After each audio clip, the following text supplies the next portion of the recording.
솔루션을 조금 살펴보도록 하죠. 파이널 솔루션, 우리가 최적의 솔루션이다라는 의미로 알파 스타라고 불러줄 거고요. 이것은 아까 4번 그 포뮬레이션을 바로 직전 페이지에 있는 대로 변형을 해서 QP 솔버에 넣으면 우리가 얻을 수 있는 값입니다.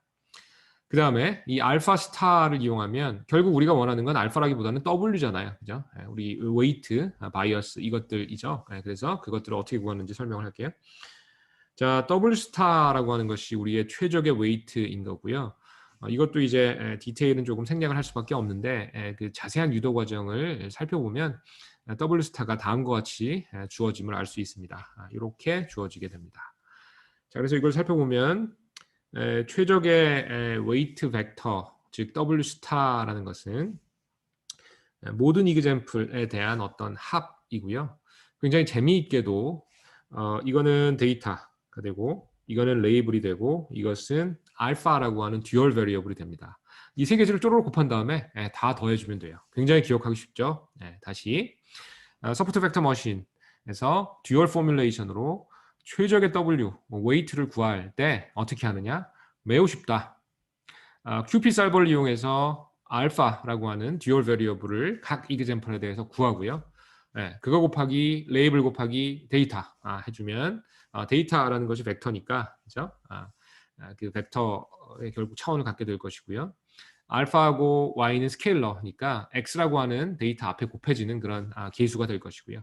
그래서 이렇게 알파 y x라고 하는 벡터가 n개만큼 나오게 될 거고 그걸 다 더해주면 그것이 우리의 최적의 웨이트가 됩니다.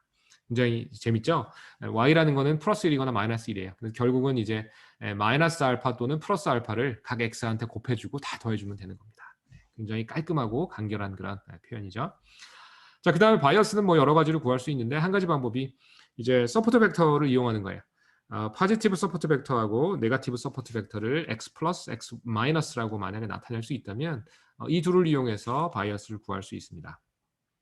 왜 그러냐 하면 포지티브 서포트 벡터 앞에 옵티멀 웨이트를 곱해서 즉 내적을 한 다음에 우리가 구하고자 하는 바이어스를 더했을 때 우리는 그것을 플러스 1이라고 처음에 그렇게 우리가 스케일링해서 정해버렸죠. 그죠?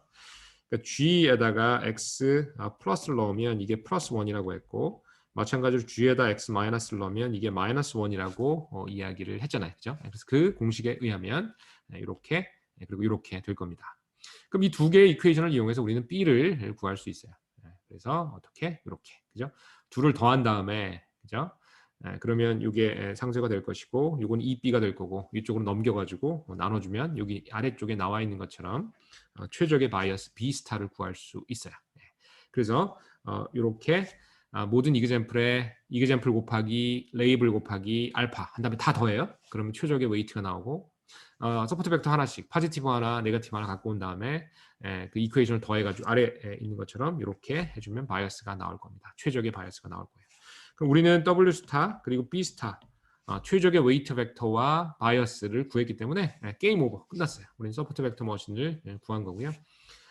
그것을 정리하면 이렇게 됩니다. 자, 명심해야 될 게 서포트 벡터 머신도 리니어 클래시파이어예요. 우리가 알고 있는 거 있죠. 어떻게? GX는 사인에 우리 전에 했던 게 더블 트랜스포즈 X 이렇게 했었던 게 퍼셉트론이잖아요.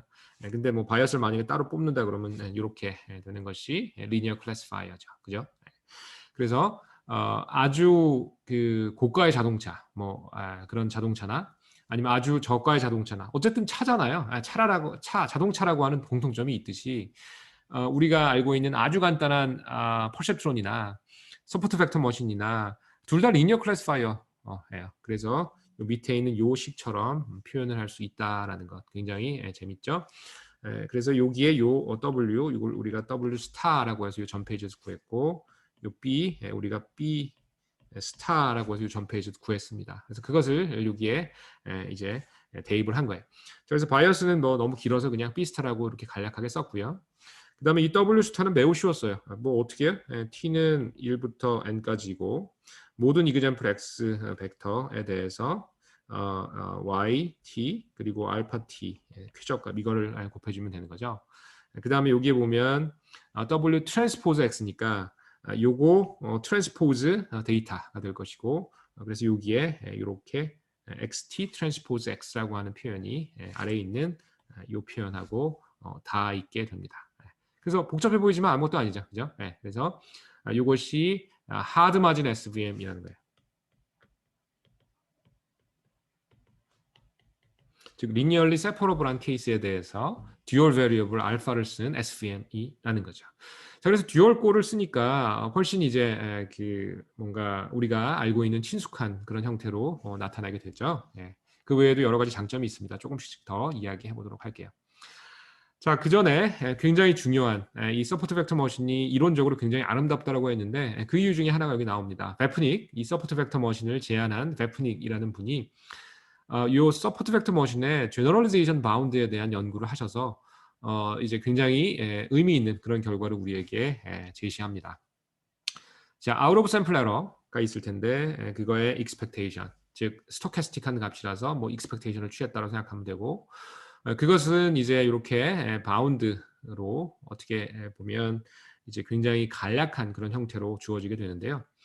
일단 이 어퍼 바운드 out of sample error의 평균값의 어퍼 바운드는 일단 n 이 아래쪽에 들어가요. 뭐 n-1이건 어쨌든 n 그 example 오더니까 n이 크면 클수록 이 바운드가 작아지겠죠. out of sample error가 작아질 거고요.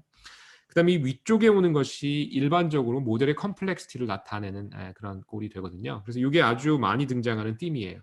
아래쪽은 example의 숫자, 그리고 위쪽은 모델의 컴플렉시티를 나타내는 이런 식의 분석이 많이 등장하게 됩니다. 자, 그럼 여기서는 분자에 해당하는 게 뭘까요? 뭐 평균값이고 넘버 오브 어쩌구인데 이 넘버 오브 어쩌구가 무엇일까요? 우리 아주 초반부에 어떤 얘기였냐면 서포트 벡터 머신이란 이런 하이퍼플레인이고 얘를 이제 지지하는 이런 서포트 벡터를 찾아내게 된다면 그 서포트 벡터들만 가지고 있으면 이 하이퍼플레인을 정할 수 있잖아요. 그래서 이제 직관적으로 생각하면 서포트 벡터 머신이라고 하면 사실은 서포트 벡터만 알고 있으면 되는 거예요. 그러면 그 모델의 컴플렉시티라는 것도 결국은 이제 서포트 벡터 몇 개냐 이게 됩니다. 그래서 여기에는 이렇게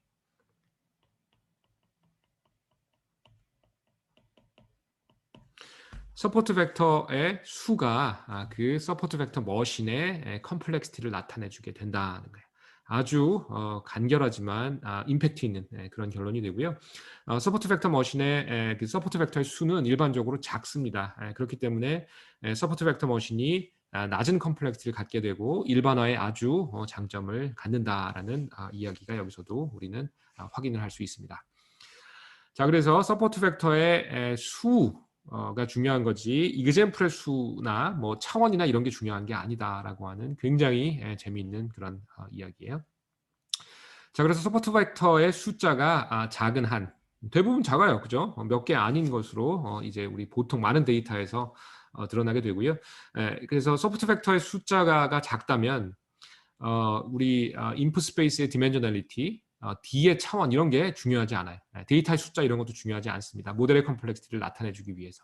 그래서 심지어는 무한대 차원의 데이터도 다뤄줄 수 있는 거고요. 여기에 기인해서 이제 non-linear transformation이나 커널 트릭 같은 것들이 이제 제한되게 됩니다.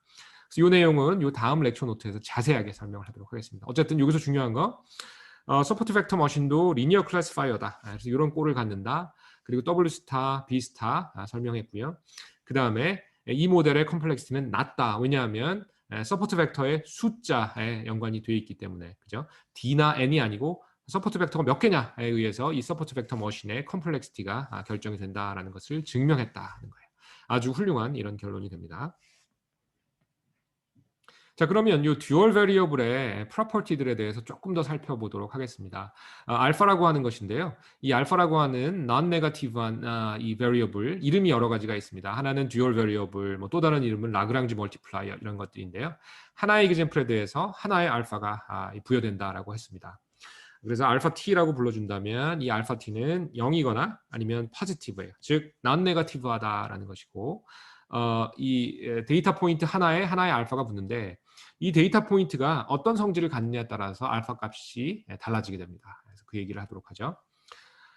자, 그래서 알파라는 것이 0 아니면 양수라고 했어요. 그런데 우리에게 주어지는 웨이트는 이렇게 알파 t 곱하기 yt 곱하기 xt 그리고 얘를 모든 t에 대해서 더한 거라고 했는데 이 텀 중에 알파가 만약에 0인 것이라면 걔는 전체 서메이션에 기여를 안 하겠죠. 즉 다른 말로 하면 여기서 이것을 ns라고 하는 새로운 넘버에 대해서 더하는 것으로 바꿔치기 할 수 있다는 거예요. 여기 보면 ns라는 건 뭐냐 하면 알파 t가 0이 아닌, 즉 다른 말로 하면 알파 t가 0보다 큰 이런 데이터 포인트들이 있을 거 아니에요. 걔네들에 대해서만 더해주면 된다는 것이고요. 뒤쪽에 이야기하겠지만 이런 포인트들이 바로 서포트 벡터예요. 근데 걔가 몇 개 없다고 했잖아요. 그러니까 이 썸이 일반적으로 매우 간단한 썸이 됩니다. 몇 개 없어요. 몇 개 안 더해주면 돼요. 그래서 여러 가지로 아름다운 면을 우리가 찾을 수 있고요. 자, 그래서 여기서 이 위쪽에 있는 이 ns라는 것은 일반적으로 이게 넘버 오브 이그젬플하고 무관하고요. 훨씬 작아요. 우리 어떤 나라 사이의 국경선으로 치면 이 라지 n이라는 거는 전체 국민의 수고요. 이 ns라는 것은 그 중에서 그 국경선에 가장 가까운 초소에 근무하는 병사의 수, 뭐 이렇게 생각할 수 있는 거죠. 그러니까 당연히 훨씬 작습니다. 그래서 ns라고 하는 것이 알파가 non-negative인 거기다가 positive인 0이 아닌 그런 포인트들이고요. 미리 이야기했지만 이런 포인트들이 바로 서포트 벡터들이에요. 자, 그래서 서포트 벡터의 숫자가 결국 ns입니다. 얘는 number of support vector인 거예요. 자, 그래서 서포트 벡터에 대해서는 알파 t의 값이 0보다 크게 됩니다. 그리고 트레이닝 데이터 중에 아주 일부예요. 그러니까 이 바운더리에 아주 근접해, 최근접해 있는 그런 녀석들, 걔네들이 서포트 벡터죠. 그리고 그런 점들에 대해서는 우리가 알파를 보면 알 수 있어요. 알파가 0이 아닌 그런 애들.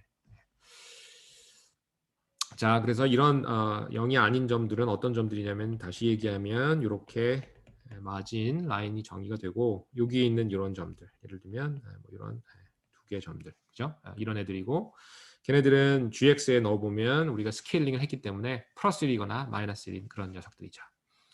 반면에 대다수, 트레이닝의 거의 대부분을 차지하는 녀석들, 걔네들은 서포트 벡터가 아니에요. 그래서 non 서포트 벡터라고 할 거고 아주 나이스한 것이 걔네들은 알파 t가 0입니다. 그러니까 이 위에 있는 이 서메이션에서 아예 나타나지 않아요. 너무 훌륭한 그런 결과죠. 자, 그래서 알파 t가 0이고요. 얘네들은 아까 그 그림으로 하자면 민가들인 거예요. 이 뒤쪽에 존재하는 뭐 이런 애들, 이런 녀석들인 거죠. 그죠? 그래서 이 서포트 벡터의 역할이 매우 크다라는 걸 알 수 있어요. 몇 개 없어요. 그런데 서포트 벡터를 안다면 서포트 벡터 머신을 우리는 디터민 할 수 있고 그 다음에 그 서포트 벡터 머신이라는 거의 컴플렉시티가 그 서포트 벡터의 수하고 비례하게 되고요. 그 다음에 알파, 듀얼 베리어블 측면으로 보면 서포트 벡터가 아닌 녀석들은 알파가 그냥 자동으로 다 0이 된다는 거예요. 다 고려조차 할 필요 없다는 것이라서 우리가 알고 있는 그런 직관하고 잘 맞아떨어지는 그런 내용이 되겠습니다. 그 다음에 하이퍼플레인 정하는데 민가들, 그 국경선 멀리 떨어져 있는 애들은 아무 영향을 주지 않듯이 마찬가지로 SVM이라고 하는 맥시멈 마진 하이퍼플레인을 정하는 데 있어서 역할을 하지 않습니다. non 서포트 벡터들은요. 몇 가지 리마크를 하겠습니다. 자, 일단 듀얼 프로블럼. 굉장히 어트랙티브한 그런 세팅이에요. 그리고 어떻게 보면 좀 더 간단하기도 하죠. 뭐에 비해서? 프라이멀 포뮬레이션에 비해서. 프라이멀이 이해하긴 좋았고 직관적이긴 하지만 어떤 인사이트를 주거나 하는 면에서는 그 듀얼 포뮬레이션이 조금 낫다는 것이고요. 그 다음에 역시 듀얼 포뮬레이션에서 아까 이야기했듯이 트레이닝 데이터가 페어로 등장을 합니다. XT 트랜스포즈 XS 뭐 아니면 아까 XS 트랜스포즈 XT 뭐 같은 거죠. 두 개 내적으로 등장을 하게 되고요. 그 다음에 그러다 보니까 XST 트랜스포즈 뭐 XT 이렇게 하면 이 내적을 구하기 위해서는 디멘저널리티를 따져줄 수밖에 없는 것처럼 보이죠. 사실은 이제 뭐 디멘저널리티가 직접 드러나진 않죠. 어쨌든 그리고 임플리시티리 드러나긴 하는데 그 내용에 대해서는 이 뒤쪽 렉처 노트에서 설명을 하겠습니다. 다시 이야기하면 우리의 코스트 펑션, 듀얼 포뮬레이션에서의 코스트 펑션은 인풋의 차원 D에 명시적으로 디펜던시를 갖지 않습니다. 암묵적으로 두 개의 내적에 의해서 이렇게 D가 암묵적으로 드러날 수는 있지만 명시적으로 D라고 하는 그런 값이 직접 드러나지는 않는다. 자, 그래서 이런 그 특징으로 인해서 우리는 뒤쪽에 커널 트릭이라는 걸 학습하게 될 거예요. 매우 중요한 그런 내용이 됩니다. 그래서 이 커널 트릭에 대해서는 다음 렉처 노트에서 자세하게 설명할게요. 그 다음에 듀얼 프로블럼도 역시 General Purpose QP Solver를 이용해서 풀게 되고요. 그런데 이제 SVM 전용으로 그냥 일반적인 QP Solver를 써도 되지만 서포트 벡터 전용으로 조금 더 개선한 그런 식의 옵티마이저가 나오게 됩니다. 뭐 얼마 전까지만 해도 이 서포트 벡터 머신, 딥러닝 시대 바로 직전에 서포트 벡터 머신이 가장 성능 좋은 그런 클래시파이어로 알려져 있었기 때문에 사람들이 많은 연구를 했고요. 특히 이제 옵티미제이션 측면에서도 여러 연구가 이루어졌습니다. 예를 들면 마이크로소프트에서 개발한 이런 SMO라고 하는 알고리즘이 특히 유명합니다. Sequential Minimum Optimization이라고 하는 SVM에 특화되어 있는 그런 옵티마이저 같은 것들도 널리 사용이 되니까 서포트 벡터 머신에 대해서 조금 더 궁금한 수강생들은 그 참고 문헌을 살펴보면 됩니다. 자, 요약이에요. 서포트 벡터 머신은 마진을 맥시마이즈하는 그런 선형 디스크리미넌트라고 설명을 했고요. 그 다음에 마진이 크다라는 얘기는 DDC가 낮다, 로우하다라는 이야기고 그것이 제너럴리제이션이 더 좋다라는 거하고 연결된다라는 것 기억해 주시고요.